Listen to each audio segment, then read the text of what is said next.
आज एपीआई की आयोजित की गई है। उसमें पूरे सरगुजा लोकसभा से जो लोग आए हैं और विशेषता उत्तर प्रदेश से पड़ोस के ज़िलों से जो लोग यहाँ पर आए हुए हैं, उनका सबका मैं स्वागत करता हूँ। आज की ये विशाल जनसभा ये मिशन 2023 और 24 के संदर्भ में है। मिशन 2023 यानी छत्तीसगढ़ में आने वाले अक्टूबर-नवंबर में 2023 में जो चुनाव आने वाले हैं, उसमें एपीआई के विधायकों को जिताकर भेजना है, एपीआई को सरकार बनाने की तरफ ले जाना है। ये मिशन 2023 है। मिशन 2024 है कि जो लोकसभा के चुनाव होने वाले हैं उसमें एपीआई के सांसदों को जिताकर भेजना है। और 24 में मैं भी स्वयं लोकसभा का चुनाव जो है वो लड़ूंगा, उसको कंटेस्ट करूंगा। और आप लोगों का अगर मान लो ये समझदारी रही, साथ रहा, तो मैं भी लोकसभा के अंदर 2024 में जाऊंगा। और मेरी ये चाहत है कि मेरे साथ कई सांसद एपीआई के लोकसभा में जीत कर जाए। ये मिशन 2024 है। तो मिशन 2023 और मिशन 2024 इस संदर्भ में ये आज की जो है वो विशाल जनसभा यहाँ पर सरगुजा लोकसभा स्तर पर आयोजित की गई है। आप लोगों को कुछ बातें मैं महत्वपूर्ण आज बताना चाहता हूँ, क्योंकि एपीआई ये सारे देश के लोगों की पार्टी है। एपीआई ये कॉस्मो ह्यूमैनिज्म की नीतियों पर आधारित है, जो विज्ञान, ज्ञान विज्ञान और मानवता के समाधान का मार्ग है। कॉस्मो ह्यूमैनिज्म उस पर ये आधारित है।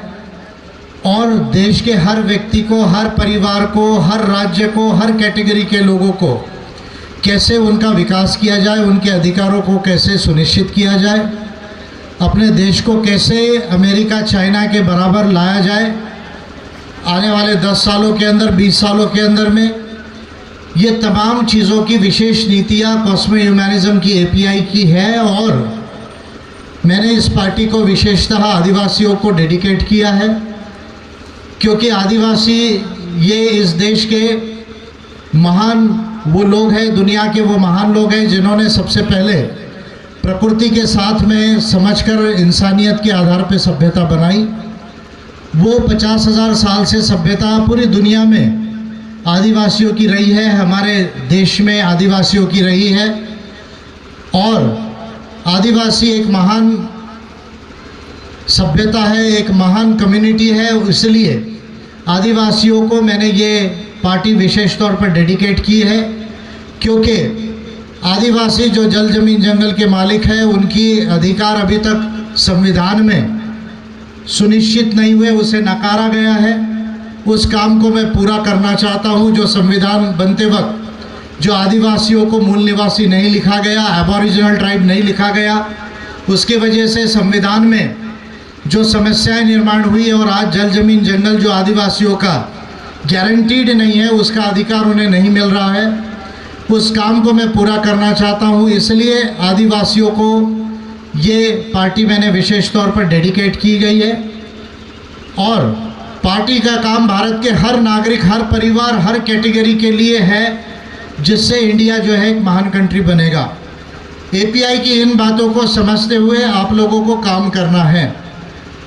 छत्तीसगढ़ को लेकर कुछ बातें मैं कहना ज़रूरी समझता हूँ और देश को लेकर भी कुछ बातें करूँगा। 2024 के लिए मैं कुछ विशेष नीतियों को भी डिक्लेयर करने वाला हूँ, जो 2019 से ज़्यादा और अच्छी होगी, जिससे भारत के अंदर 10 सालों के अंदर पूरी तरह से गरीबी को समाप्त करके हर गरीब परिवार को मध्यम तौर पर अमीर बनाया जा सकता है। ऐसी एक विशेष नीति, ऐसा समझ लीजिए मैंने बना ली है, उसे केवल घोषित करना बाकी है। ऐसी विशेष नीति का कैलकुलेशन, उसके आंकड़े, उसका डेटा, उसकी सारी फॉर्मेलिटीज़ को मैंने तैयार कर लिया है। वो विजय मानकर के ब्रेन में है। कहाँ पर है अभी? किधर है? किधर है? ब्रेन में। उसको मैं डिक्लेयर करूँगा जनवरी 2024 में, चुनाव के 3 महीने पहले। क्यों 3 महीने पहले डिक्लेयर करूँगा? अगर अभी डिक्लेयर करूँगा तो मोदी जी मेरी नीति चुरा लेंगे और अपने नाम से घोषणा कर देंगे। तो इसलिए मोदी जी को ये चांस मैं नहीं देना चाहता, कांग्रेस के लोगों को ये चांस नहीं देना चाहता। एक टोपी वाला बाबा आया है नया दिल्ली से, उसको ये चांस मैं देना नहीं चाहता। मेरे दिमाग की नीति जो आज तक पूरे देश में, देश के निर्माण से लेकर संविधान बनने से लेकर आज तक किसी लीडर ने उसे नहीं सोचा, उसे डिक्लेयर नहीं किया, देश की जनता से ऐसा वादा नहीं किया, वो नीति मैंने बना ली है जिसमें 10 साल में 10 करोड़ परिवारों की गरीबी समाप्त हो जाएगी। और केवल वो समाप्त नहीं होगी, ये 10 करोड़ परिवार मध्यम तौर पे अमीर हो जाएंगे, मध्यम तौर पे अमीर हो जाएंगे। ये एक नई नीति को जो है मैं इसका डेटा, पैसा कितना लगेगा, कैसा दिया जाएगा, कहाँ से आएगा, ये सब मैं 2024 में डिक्लेयर करूँगा। लेकिन छत्तीसगढ़ में मैं आज हूँ तो छत्तीसगढ़ को लेके कुछ बातें कहना ज़रूरी है। 2023 में हम चुनाव लड़ेंगे, 18 में भी हमने चुनाव लड़ा था। लगभग 52-53 सीटों के ऊपर एमएलए के हमारे कैंडिडेट थे छत्तीसगढ़ में। इस लोकसभा का जो है कैंडिडेट हमारा 19 में एपीआई का था। 4 एमएलए की सीट, उसके पहले हमने 8 एमएलए की सीट में हमारी 4 सीटें हमने कॉन्टेस्ट की थी। 2018 में बीजेपी को हराने में छत्तीसगढ़ में अगर सबसे बड़ा पर्टिकुलरली आदिवासियों के सीटों में बीजेपी को हराने में अगर सबसे बड़ा किसी का हाथ है तो वो इंसान आपके आगे खड़ा है, वो इंसान आपके आगे खड़ा है। 2018 में बीजेपी को 2018 में क्यों छत्तीसगढ़ से हराया और बाद में झारखंड में भी हम लोगों ने उसको लिमिटेड तौर पे बीजेपी को हराने में हमारा रोल है।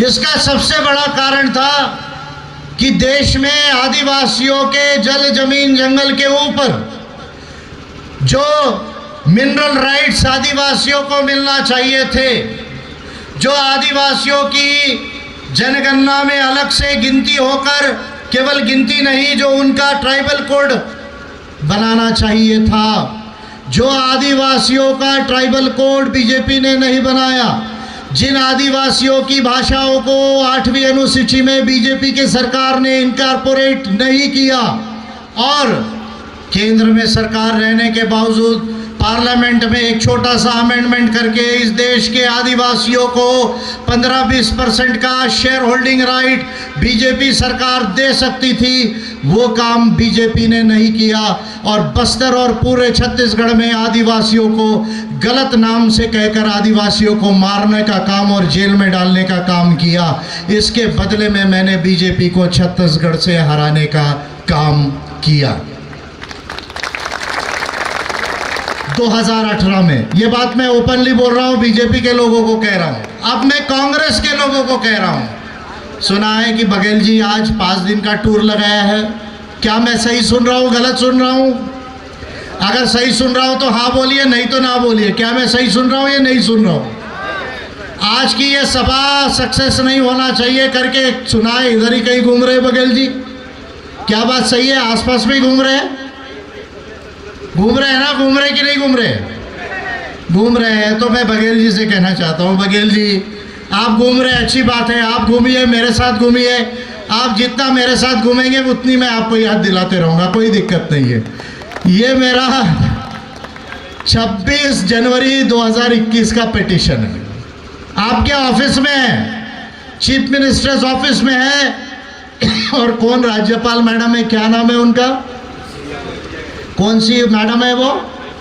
उइके मैडम, उनके ऑफिस में है, ट्राइब्स एडवाइजरी काउंसिल में, आपके मिनिस्ट्री में है। क्या ये पिटीशन है 26 जनवरी 2021 का? पूरे 11 राज्यों को देश के जहां पैसा है, छत्तीसगढ़, झारखंड, उड़ीसा, तेलंगाना, आंध्र, महाराष्ट्र, मध्य प्रदेश, गुजरात, राजस्थान, हिमाचल प्रदेश, 11 राज्य ऐसे हैं देश के जहां शेड्यूल्ड एरिया है, जहां पेसा लॉ लागू है। लेकिन इन 11 राज्यों में अब तक पेसा नियम नहीं बनाए। आप मजे की बात देखिए, पेसा लॉ है, पेसा अधिनियम है, पर पेसा नियम अभी तक नहीं बना है। अब एक महत्वपूर्ण बात है जिसको आदिवासियों को समझना है। क्या समझना है? कि 5वीं अनुसूची में पेसा कानून के तहत पेशा कानून ने सबसे बड़ा अधिकार, संविधान ने नहीं, पेशा कानून ने 1996 के पेशा लॉ ने, जिसको भारत की संसद ने ILO कन्वेंशन 169 के बाद और United Nations declaration of the rights of indigenous people 1994 के बाद, फिर रिपीट कर रहा हूं, ILO convention 169 and United Nations declaration of the rights of indigenous people 1994, not 2007, इसके डर से, इसको ध्यान में रख के भारत की संसद में 73rd and 74th amendment to the constitution हुआ 1993-94 में, जिसमें पंचायती राज व्यवस्था को बनाया गया और उसके बाद 1996 में संयुक्त राष्ट्र की प्रेशर की वजह से पेशा लॉ को ड्राफ्ट करना पड़ा संसद को। 1996 के पहले तक संसद को इस बात का होश भी नहीं आया कि देश के आदिवासियों के जल जमीन जंगल के अधिकार है, उनको हमें गारंटी करना चाहिए। ये बात देश की संसद को 96 तक मालूम नहीं थी। तो 96 में पेशा लॉ ड्राफ्ट हुआ। पेशा लॉ ड्राफ्ट होने के बाद पेशा अधिनियम बनाए जाने चाहिए थे। कांग्रेस की सरकारें रही, बीजेपी की सरकारें रही, दोनों पार्टियों के सरकारों ने 1996 से लेकर आज तक केंद्र में और राज्यों में पेशा लॉ के आधार पर पेशा रूल्स नहीं बनाए। तो मैंने 26 जनवरी 2021 को केवल छत्तीसगढ़ नहीं 11 राज्यों को ये पेशा नियम कैसे बनने चाहिए, ग्राम सभाओं को क्या अधिकार दिए जाने चाहिए, ये बात मैंने कॉन्स्टिट्यूशन और लॉ की भाषा में, ये पिटीशन ह्यूमन राइट्स की भाषा में लिख कर दिया। अब मज़े की बात देखिए, ये मेरे ऑफिस बेरर है छत्तीसगढ़ के अर्जुन सिंह ठाकुर जी है, जनरल सेक्रेटरी है नेशनल एग्जीक्यूटिव कमेटी में, ये हमारे सेक्रेटरी है पोया जी, हमारे वहाँ पर और भी साथी बैठे हुए, ढालचंद शाहू बैठे हुए हैं, रूपधर पुड़ो जी बैठे हुए हैं। इन लोगों ने प्रयास किया कि भाई गवर्नर को, मैंने तो बरोबर भेज दिया, मेरा रिकॉर्ड मुझे रिप्लाई भी आया कि आपका मिल गया है, लेकिन इनको मैंने कहा था भाई जाइए थोड़ा सा हाथ में दीजिए, हाथ में देने का एक अलग जो है वो मज़ा होता है, हाथ में पिटीशन दीजिए और गवर्नर से कहिए कि भाई मानकर साहब का पिटीशन है, आप पढ़ लीजिए, उस पर थोड़ा पॉइंट देखिए और ये अगर लॉ जल्दी बन जाए, नियम जल्दी बन जाए तो अच्छा होगा। तो आप मज़े की बात देखिए कि छत्तीसगढ़ की बघेल सरकार को और यहाँ की गवर्नर को, जो 5वीं अनुसूची की गवर्नर हेड होती है, उनको इतना भी समझ नहीं है कि पेशा रूल्स के ऊपर भारत के सबसे विद्वान लीडर ने पिटीशन बना के दी। उनके पार्टी के लोग कह रहे हैं कि भाई हमको 5 मिनट का समय दीजिए, हम आपसे बात करेंगे। ये गवर्नर को और ये सीएम को इतना भी समय नहीं कि वो एपीआई के लोगों को 5 मिनट का समय दे। क्यों नहीं देना चाहते आप जानते हैं क्या? डरते हैं एपीआई से। किससे डरते हैं? एपीआई से डरते हैं। मैं दावे से कहता हूं, अगर मेरे ऑफिस बेरर 5-10 मिनट भी गवर्नर और सीएम के साथ बैठ जाए तो उनको वो ना नहीं कह पाएंगे, क्योंकि वो मानव अधिकारों की बात कर रहे हैं, वो आपके अधिकारों की बात कर रहे हैं, इसलिए उनको ना नहीं कह पाएंगे। उनको ना कहने की नौबत ना आए, एपीआई के लोगों से हम हार ना जाए, चर्चा में डिफीट ना हो जाए, इसका डर बघेल सरकार को सता रहा है, गवर्नर को सता रहा है। अब मज़े की बात यह है कि क्या लॉस हो रहा है, आपका क्या लॉस हो रहा है, देश के आदिवासियों का क्या लॉस हो रहा है। और फिर मैं बाकी लोगों को पर आऊँगा। भाई आप गोबर खरीद रहे, बहुत अच्छी बात है। आप सुना है कि छत्तीसगढ़ की सरकार गोबर खरीदती है और उससे खाद बनाती है, बुरी बात नहीं है, अच्छी बात है, ऑर्गेनिक फार्मिंग है। लेकिन मैं बघेल जी से ये कहना चाहता हूँ कि भाई आप गोबर खरीद रहे, अच्छी बात है, गांव के बुजुर्गों को, हर परिवार से एक बुजुर्ग को, कम से कम एक बुजुर्ग को आप 3,000-4,000 रुपया महीना पेंशन देने का घोषणा क्यों नहीं कर सकते? आप कर्मचारियों को, एनपीएस वाले कर्मचारियों को ओपीएस दे रहे हैं, न्यू पेंशन स्कीम वालों को आप ओल्ड पेंशन स्कीम में दे रहे हैं। क्लास 4 का भी कर्मचारी हो उसको 12,000 से 15,000 पेंशन मिलेगी। क्लास 3 वाला हो 18 से 20 हज़ार मिलेगी, क्लास 2 है और ज़्यादा मिलेगी, क्लास 1 और ज़्यादा मिलेगी। बजट से आप पेंशन दे रहे हैं, ओपीएस दे रहे हैं एनपीएस वालों को, लेकिन जो गांव का किसान है, जो किसान का परिवार है, वो भी आज 70-80 साल का हो गया है। दोनों इंसान हैं, दोनों की ज़रूरत कम ज़्यादा एक जैसी है। अगर आप उसको 12,000 पेंशन दे सकते तो इसको 1200 देने की भी हिम्मत आपके अंदर क्यों नहीं है? ये सवाल मैं जो है बघेल जी को पूछने के लिए आज यहाँ पर आया हूँ।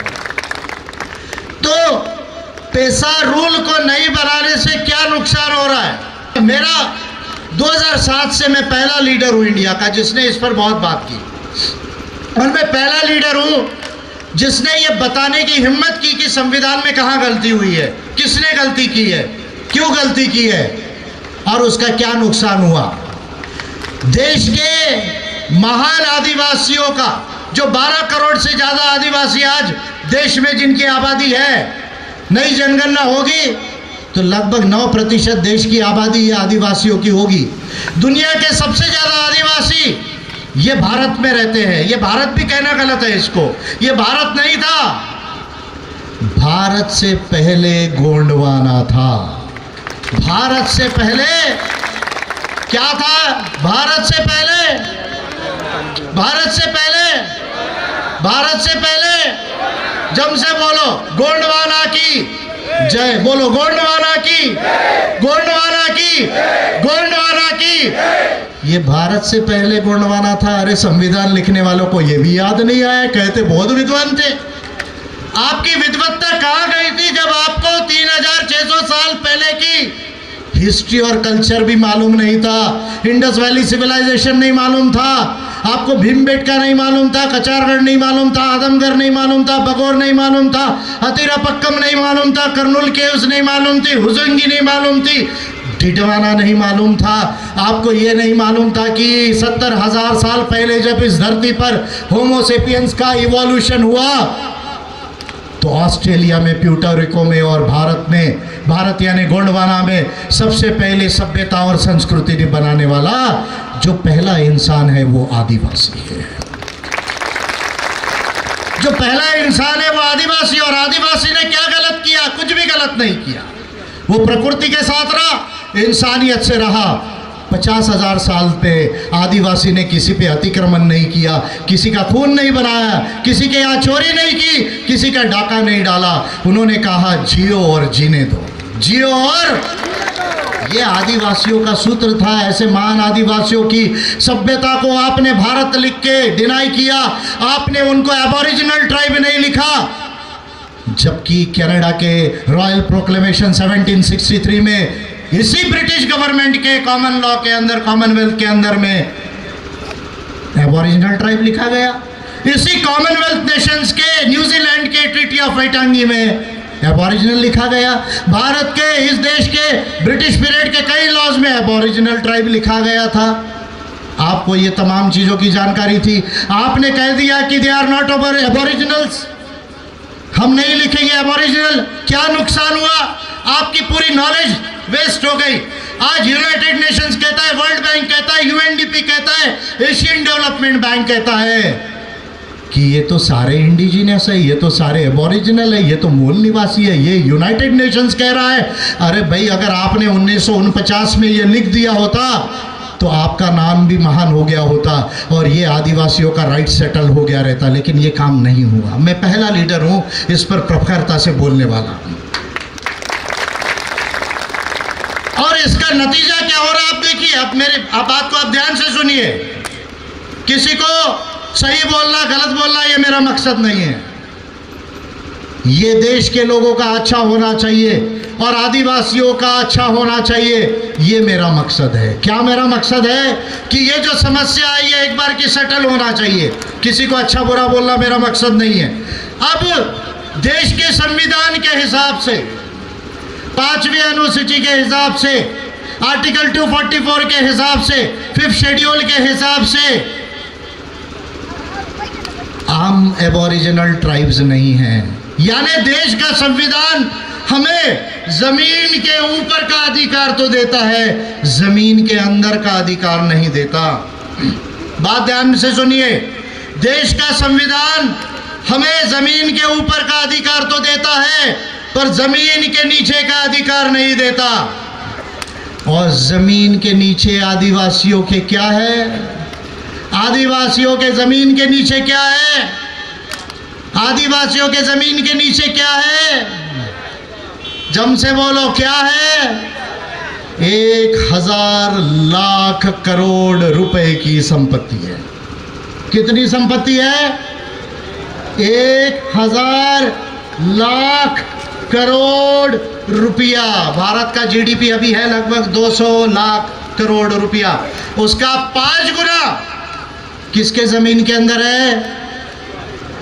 तो भाई आप मुझे बताइए कि आदिवासियों को इसको 10, 15, 20% शेयर नहीं मिलना चाहिए?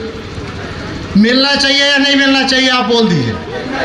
अगर आप बोलेंगे नहीं मिलना चाहिए तो मैं बोलना बंद कर दूंगा, फिर अर्जुन सिंह जी संविधान को बचाते रहेंगे।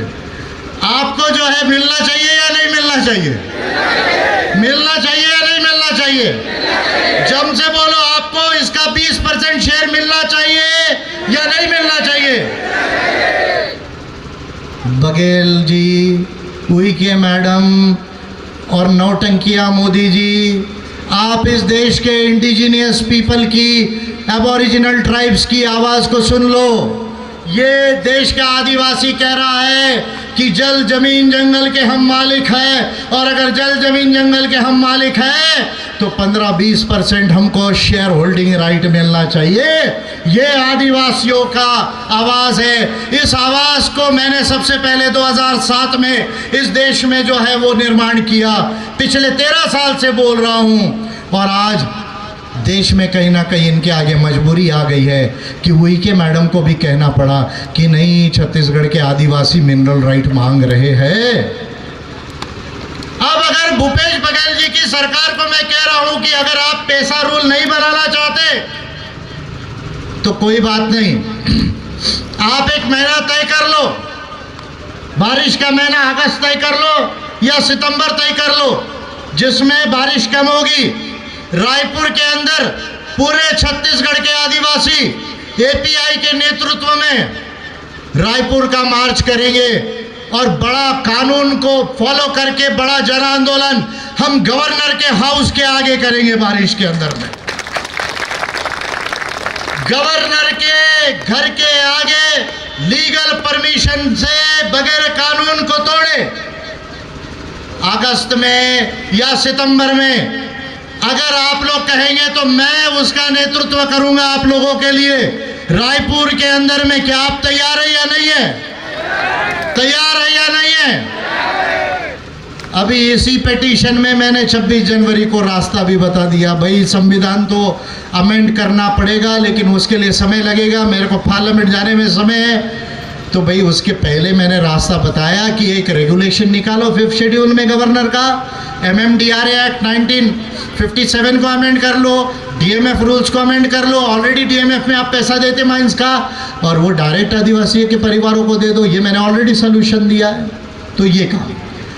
दूसरा, देश के आदिवासी 2004-2005 में 2004-2005 में नेशनल सैंपल सर्वे ऑर्गेनाइजेशन ने एक सेंसस किया है, NSSO ने। क्या सैंपल सर्वे किया कि देश के 100 आदिवासी में कितने आदिवासी कौन से धर्म को मानते हैं। महत्वपूर्ण बात है, ये डेटा ऑलरेडी ऑन रिकॉर्ड है। हेलो डार्लिंग, चले जाइए उधर से शूटिंग कीजिए। Your shooting is not important then my speech. तो अब जो है 2004-05 की जो जनगणना है, 2004-05 की जनगणना NSSO द्वारा सैंपल सर्वे किया गया। उसमें NSSO ने ये कहा, ये देखा कि भाई 100 आदिवासियों में, देश के पूरे आदिवासियों में कितने आदिवासी कौन से धर्म को मानते हैं। तो आपको बड़ा आश्चर्य का एक डेटा मैं दे रहा हूं, इसको याद रखिए। 82.5% आदिवासियों ने कहा कि हम किसी भी धर्म को नहीं मानते, हम प्रकृति को मानते हैं। हमारा जो है कोया पुनेम है, सरना है, डॉनी पोलो है, वही आप उसको रिलीजन समझते होंगे, लेकिन वो हमारा प्रकृति पूजा है। हम हम किसी रिलीजन को नहीं मानते। ये कब का सेंसस है, कब का सर्वे है? 2004 का 5 का। अब देश में एक आवाज़ उठी कि भाई कोड होना चाहिए, आदिवासियों का कोड होना चाहिए। मैंने 2019 में मोदी गवर्नमेंट को कोरोना के पहले 2019 में बड़ी महत्वपूर्ण पिटीशन की। क्या पिटीशन की? एक पिटीशन की ओबीसी की जनगणना इस देश में हो। ये पिटीशन मैंने की कि भाई 50% के आसपास आबादी है, इसके विषय में हमको कुछ नहीं मालूम कि इनका कितनी आबादी है, कितनी शिक्षा हुई, कितना हायर एजुकेशन हुआ, कितनी ज़मीन है, कितनी संपत्ति है, कितना शेयर है, कितने कंपनी में वो मालिक है या नहीं है, मिडिल मैनेजमेंट हायर मैनेजमेंट में है या नहीं है। We do not know anything about you see the other backward classes of India. So I petition the Modi government in 2019 regarding the OBC census. मैंने 2019 में ओबीसी सेंसस के लिए पिटिशन की। उसी समय मैंने एक पिटीशन और की कि भाई आदिवासियों का जनगणना में 2021 में कोड होना चाहिए। वो भी पिटीशन मैंने की। तीसरी पिटीशन मैंने की, जो लोग किसी भी धर्म को नहीं मानते, जिनको लगता है कि धर्म है ही नहीं इस सृष्टि में, केवल विज्ञान से ये सृष्टि चलती है, प्रकृति के नियमों से, लॉज ऑफ नेचर से ये सृष्टि चलती है, तो उन लोगों के लिए भी स्वतंत्रता है ह्यूमन राइट्स में कि एक कॉलम उनके लिए भी हो कि वो कहे कि नो रिलीजन। तो मैंने ऐसी 3 पिटीशन महत्वपूर्ण की। एक ओबीसी की जनगणना की, एक आदिवासियों के कोड की कल्चरल कोड हो, और तीसरा जो है मैंने एक नो रिलीजन की पिटीशन की 2019 में की। अमित शाह जी के होम मिनिस्ट्री ने ये लिख के दिया कि नहीं भाई हम ये जनगणना नहीं कर सकते ओबीसी की। 14 पॉइंट दिए कारण कि हम क्यों जनगणना नहीं कर सकते। मैंने अमित शाह जी के मिनिस्ट्री को पॉइंट बाय पॉइंट ये लिख के दिया कि आपकी सोच कैसे सही नहीं है। रादर ओबीसी की जनगणना ह्यूमन राइट्स के अंदर, कॉन्स्टिट्यूशन के अंदर, लॉज और पॉलिसीज के अंदर क्यों जरूरी है कि यह जनगणना हो। मैंने वो पिटीशन का रिप्लाई दिया, 14 पॉइंट्स में क्लियर करके दिया। लेकिन बीजेपी की गवर्नमेंट, मोदी सरकार अभी तक ओबीसी की जनगणना करने के लिए तैयार नहीं, आदिवासियों का अलग कोड देने के लिए तैयार नहीं। क्यों वो ऐसा करना चाहती है? क्योंकि अगर ऐसा हो जाए, आदिवासी अगर 12 करोड़ से ऊपर आदिवासियों में 10 करोड़ से ऊपर आदिवासी लिख दे कि भाई हम तो कोयापुनेम को मानते हैं, हम तो सरना को मानते हैं, हम तो डॉनी पॉलो को मानते हैं, हम केवल प्रकृति को मानने वाले लोग हैं, तो देश के अंदर, दुनिया के अंदर ये आंकड़ा आ जाएगा कि भारत के 10 करोड़ आदिवासी जो है वो अपनी प्राचीन सभ्यता का प्रमाण दे रहे हैं। और फिर ये आवाज़ दुनिया में बुलंद होगी, संयुक्त राष्ट्र में बुलंद होगी, और भारत के अंदर बीजेपी की सरकार जो हिंदुत्व के नाम पर, हिंदू राष्ट्र के नाम पर जो आदिवासियों की सभ्यता को नकारना चाहती है, वो उसके लिए मुश्किल हो जाएगी। तो बीजेपी की सरकार ट्राइबल कोड नहीं ला रही है। ओबीसी की जनगणना करेगी तो रिजर्वेशन को एक्सपांड करना पड़ेगा, बजट में ओबीसी का बजट बनाना पड़ेगा। ये काम ना हो करके वो ओबीसी की जनगणना नहीं कर रही है। आप मोदी गवर्नमेंट की बात मैं कर रहा हूँ। एक तरफ बघेल सरकार, दूसरे तरफ मोदी सरकार, एक तरफ कांग्रेस की गवर्नमेंट, एक तरफ बीजेपी की गवर्नमेंट। ये दोनों सरकारें केंद्र और राज्य के अंदर अलग अलग नामों के ऊपर में हमसे छलावा करती है, हमसे वोट ले लेती है, लेकिन वोट लेने के बाद ये सरकारें हमारे लिए जो करना है वो नहीं करती है। तो ये महत्वपूर्ण बात है जिसे हमें समझने की जरूरत है। अब छत्तीसगढ़ के अंदर इस सरगुजा में मैंने सुना है, सही हो तो सही कहिए, गलत हो तो गलत कहिए, क्योंकि मैं किसी के अगेंस्ट में कभी गलत कहना पसंद नहीं करता। मैंने सुना है कि सरगुजा जिले में, सरगुजा लोकसभा में अलग अलग जिलों में जो जनरल कम्युनिटी के लोग कुछ आए हैं, वो आदिवासियों की ज़मीन को गलत ढंग से कभी कभी ले लेते हैं। क्या ये सही है या नहीं है? आप मुझे बताइए, सही है कि नहीं है? तो आदिवासियों की ज़मीन कोई भी जनरल कम्युनिटी वाला गलत ढंग से ले नहीं सकता। अगर कहीं भी ऐसा लिया है, जिसकी ज़मीन ली गई है गलत ढंग से, ग्राम सभा को एप्लीकेशन कीजिए, ग्राम सभा को बोलिए, ग्राम सभा बैठाइए, ये विषय पर ग्राम सभा प्रस्ताव पारित करेगी कि ये जमीन आदिवासी की थी, उसको कलेक्टर को दीजिए, एसडीएम को दीजिए। और land revenue code of Chhattisgarh के अंदर और पंचायती राज अधिनियम छत्तीसगढ़ के अंदर इसका प्रोविजन है कि यदि आदिवासी की जमीन किसी गैर आदिवासी ने गलत ढंग से ली है तो वो जमीन कितने भी पहले ली हो, उसको आदिवासियों को वापस किए जाने का काम, ये ड्यूटी कलेक्टर के ऊपर है। किसके ऊपर है? कलेक्टर और एसडीएम के ऊपर है। और यदि कलेक्टर ना करे तो उसका भी रास्ता है, पहले ये करके देख लो। यदि कलेक्टर नहीं करते हैं तो फिर उसका भी रास्ता है, वो भी मैं अपने पदाधिकारियों को बताकर रखूंगा। दूसरी बात और एक मैंने सुनी है, बोलना ठीक नहीं है, पर ऐसा सुना है कि ट्राइब्स के महिलाओं के साथ कुछ जनरल कम्युनिटी के लोग कभी कभी गलत काम कर देते हैं। क्या ये सही है?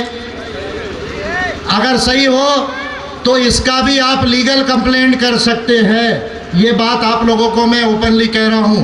और अगर यहाँ का प्रशासन उस पर एक्शन नहीं लेता है तो मैं किसी अधिकारी को तकलीफ नहीं देना चाहता, मैं किसी अधिकारी के खिलाफ नहीं हूँ, मैं किसी व्यक्ति परिवार के खिलाफ नहीं हूँ, मैं केवल न्याय के लिए, मानव अधिकारों के लिए, मानवता के लिए ये बात कह रहा हूँ। अगर आप ऐसा कुछ भी होता है और अगर कंप्लेंट्स होती है और उस पर अगर एक्शन आप नहीं लेते हैं तो एपीआई ऐसे अधिकारियों को नहीं छोड़ेगी। एपीआई ऐसे अधिकारियों को नहीं छोड़ेगी। न्याय के लिए, मानव अधिकारियों के लिए, मानवता के लिए ऐसे अधिकारी हो या पॉलिटिशियंस हो, उनके साथ हम संविधान के दायरे में रहकर, कानून के दायरे में रहकर उचित संघर्ष करेंगे न्याय के लिए। ये बात आप ध्यान में रखिए। ये दूसरी महत्वपूर्ण बात है। अब देश के गरीबों की बात है। 10 करोड़ गरीब परिवार लगभग देश में है। इंदिरा गांधी आई, उन्होंने कहा गरीबी हटाओ, गरीबी नहीं हटी, गरीब हट गए लेकिन गरीबी नहीं हटी। इंदिरा गांधी आई, उन्होंने कहा था गरीबी हटाओ, गरीब हट गए बहुत सारे लेकिन गरीबी नहीं हटी। मोदी जी आए, उन्होंने कहा मैं 15 लाख रुपए दूंगा। 15 लाख रुपए मिला क्या? कितना नहीं दिया? कितना नहीं दिया? 5 रुपया नहीं दिया। मोदी जी ने आए, मैं कहा 15 लाख दूंगा। फिर बाद में अमित शाह बोले नहीं नहीं, वो तो हमने ऐसा ही बोल दिया था, जुमला था। तो भाई मोदी जी ने भी आपसे झूठ कहा, इंदिरा गांधी जी आए, उन्होंने भी कहा, लेकिन काम नहीं हुआ। लेकिन मैं आपसे ये कह रहा हूँ कि इंडिया, हमारा जो देश है वो गरीब नहीं है। आप ध्यान से सुनिए, हमारा देश गरीब नहीं है। India is a rich country. India is a rich country with poverty of knowledge of economics and finance of the politicians and the officers, keeping the people poor and backward. यानी हमारा देश गरीब नहीं है। हमारे देश में यदि कोई गरीब है तो सोच गरीब है। किसकी सोच गरीब है? इस देश के नेताओं की, अधिकारियों की सोच गरीब है कि उन्हें फाइनेंस, वित्त और अर्थशास्त्र का नॉलेज नहीं है। और ये गरीबी की सोच नेताओं की और अधिकारियों की, ये देश के अंदर लोगों को गरीब रख रही है, पिछड़ा रख रही है। लेकिन गौतम अडानी जी ने अभी कहा कि भाई 2050 तक भारत की अर्थव्यवस्था $40 ट्रिलियन हो जाएगी, हम उसमें सहयोग करेंगे, और अगर ऐसा होता है तो भारत में एक भी गरीब नहीं रहेगा। ऐसा गौतम अडानी जी ने कहा। मैं गौतम अडानी जी का वेलकम करता हूं कि भाई कम से कम आपने कहा तो सही। लेकिन अडानी जी से मैं ये कहता हूं कि ऑलरेडी 70 साल हो गए, देश के गरीब गरीब है। अब और कहना कि 30 साल आप गरीब रहो, ये बात मेरे समझ में तो कम से कम नहीं आती। और उनको 30 साल गरीबी के लिए रोकना, ये बात मुझे समझ में नहीं आती। और इसलिए मैं अडानी जी से ये कह रहा हूँ, मोदी जी से ये कह रहा हूँ, देश के लोगों से ये कह रहा हूँ कि मेरी सरकार यदि देश में बनती है तो मैं 10 सालों के अंदर ये 10 करोड़ परिवारों की गरीबी को समाप्त करके उनको मध्यम रूप से अमीर बना सकता हूँ। इतनी कैपेसिटी देश के अंदर है और उसकी नीति का कैलकुलेशन मेरे पास में है। ये मैं आपको चैलेंज से कहता हूँ साथियों। लेकिन ये काम करने के लिए हमें MP और MLA बनना होगा। We will have to become lawmakers, policy makers, wealth creators and well-being bringers. हमें देश में कानून बनाने वाले बनना होगा, नीति बनाने वाले बनना होगा, संपत्ति का निर्माण करने वाले बनना होगा और सुख समृद्धि लाने वाले बनना होगा। ये काम करने के लिए हमें संसद में जाना जरूरी है, रायपुर की विधानसभा में जाना जरूरी है। क्यों? क्योंकि ये काम बुलडोजर से नहीं हो सकता, ये काम बुलडोजर से नहीं हो सकता, ये काम बैंक पे डाका डाल के नहीं हो सकता, डालना भी नहीं चाहिए। ये काम के लिए रूल ऑफ लॉ और पॉलिसीज पे काम करना होगा। किस पर काम करना होगा? Rule of law and policies पे काम करना होगा। और रूल ऑफ लॉ और पॉलिसीज पे यदि काम करना है तो MP MLA बनना जरूरी है। और इसलिए हमको अब ये प्रण करना होगा छत्तीसगढ़ में और देश में कि आने वाले चुनाव में अम्बेडकराइट पार्टी ऑफ इंडिया इस छत्तीसगढ़ में 90 सीटों की तैयारी करेगी और 90 सीटों में हम ज़्यादा से ज़्यादा जीतकर पहली कोशिश हमारी हो कि API के बगैर किसी की भी सरकार ये छत्तीसगढ़ में ना बने। पहली कोशिश हो API के बगैर इस छत्तीसगढ़ में किसी की सरकार ना बने। और दूसरा मेरा सपना है, क्या मेरा सपना है? मेरा सपना है ट्राइबल गवर्नमेंट बनाने का। मेरा सपना है आदिवासी राज लाने का। आदिवासी राज का मतलब सब लोग रहेंगे गवर्नमेंट में, लेकिन नेतृत्व रहेगा आदिवासियों का। किसका नेतृत्व रहेगा? आदिवासियों का। तो मैंने एक स्लोगन दिया था। क्या स्लोगन दिया था? API सरकार बनाना है, API सरकार बनाना है, आदिवासी राज लाना है, आदिवासी राज लाना है। API सरकार बनाना है, आदिवासी राज लाना है। ये काम, ये स्लोगन मैंने सबसे पहले छत्तीसगढ़ से दिया। इस स्लोगन को शायद आप भूल गए हो, मैं इस स्लोगन को नहीं भूला, क्योंकि ये मेरा सपना है कि एक दिन इस छत्तीसगढ़ का मुख्यमंत्री ये आदिवासी होगा और वो API के अंतर्गत होगा। और अगर छत्तीसगढ़ का मुख्यमंत्री ये आदिवासी होता है और API से अगर वो मुख्यमंत्री बनता है तो 5 सालों में जो काम अभी 70 सालों में देश में नहीं हुआ वो काम किया जा सकता है। एक मॉडल स्टेट इसको बनाया जा सकता है जिसकी प्रेरणा पूरे देश के और राज्य मिले और जिसका संदेश दुनिया में भी संयुक्त राष्ट्र तक जाए। तो इसलिए 2023 का चुनाव हमारे लिए महत्वपूर्ण है, लेकिन चुनाव केवल बोलने से नहीं जीता जाएगा। लोकसभा का इंचार्ज, विधानसभा के incharge, sector committee, booth committee, जिला कमेटी, डिवीजन कमेटी, गांव कमेटी, एक एक बूथ में 100 बूथ के मेंबर होने चाहिए। और जब मैं आऊं तो मुझे हर जगह गांव में API की पेंटिंग देखना चाहिए, झंडे दिखना चाहिए। ये काम जो है आपको करने की ज़रूरत है। और जिसे चुनाव लड़ना है और जिसे सही में छत्तीसगढ़ को महान बनाना है, महान गुणवाना देश को बनाना है, तो उनको इसका संकल्प आज लेना होगा, इसका संकल्प लेना होगा। आने वाला 20 साल 25 साल ये API का है, आने वाला 20 साल 25 साल ये API का है। अभी मैं यंग हूँ, आने वाला 20 साल 25 साल API का है। और API इस देश में BJP को, कांग्रेस को सीधे चैलेंज करेगी। अगर बीच में कोई टोपी वाले बाबा आते हैं तो उनकी टोपी भी API उड़ा देगी इस देश के अंदर में। इस बात को जो है आप ध्यान रखिए। वो टोपी वाले बाबा को, दिल्ली को मैं बोल रहा हूँ कि अभी आपका सामना विजय मानकर से नहीं हुआ। जिस दिन विजय मानकर से आपका सामना हो जाएगा तो आप वो इनकम टैक्स के कमिश्नर थे वो भी भूल जाएंगे और दिल्ली में सरकार का कुछ अच्छा काम किया था वो भी भूल जाएंगे। जिस दिन फेस टू फेस आपका सामना हो जाएगा तो पता चल जाएगा देश में कि देश का सही लीडर कौन है, जिसको क्या आता है देश के अंदर में, ये आपको पता हो जाएगा। तो हमको ये काम छत्तीसगढ़ में करना है।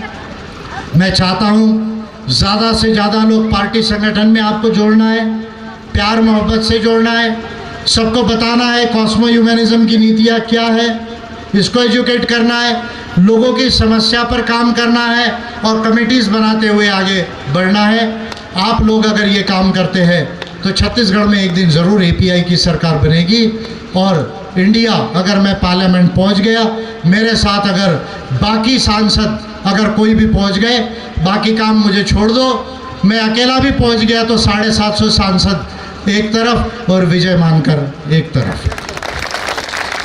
मैं अकेला भी पहुंच गया तो 750 एक तरफ, विजय मानकर एक तरफ। मैं देखता हूं कि इंडिया के अंदर में जो मैं कह रहा हूं वो मानव अधिकारों की बात, वो इंडिया को ग्रेट बनाने की बात कौन रोक सकते हैं। और मैं ओपनली चैलेंज कर रहा हूं कि मैं इंडिया को एक दिन ग्रेट गोंडवाना बनाऊंगा। ये गोंडवाना था, गोंडवाना है और गोंडवाना ही रहेगा। गोंडवाना ही, ये गोंडवाना था, गोंडवाना है और गोंडवाना ही रहेगा। उसके लिए कॉस्मो ह्यूमनिज्म की नीति से हमें काम करके इलेक्शन लड़ा के जीतना पड़ेगा।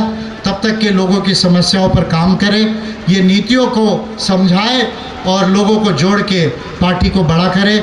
मैं फिर जब दूसरी बार आप सरगुजा लोकसभा में कहीं पर भी आऊँ तो इससे ज़्यादा लोग आना चाहिए और उनको कहो कि सर ने संदेश दिया है कि मैं आज भी बहुत लोगों से मिलना चाहता था, सर यहाँ और भी आएंगे, लोगों से मिलेंगे।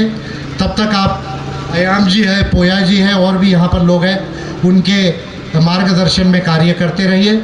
और आप लोगों ने मुझे शांति से बात सुना, टाइम का भी लिमिटेशन है क्योंकि परमिशंस के लिमिटेशन है, तो इसलिए अपनी बात को रूल को ध्यान में रखते हुए यहीं समाप्त करता हूँ।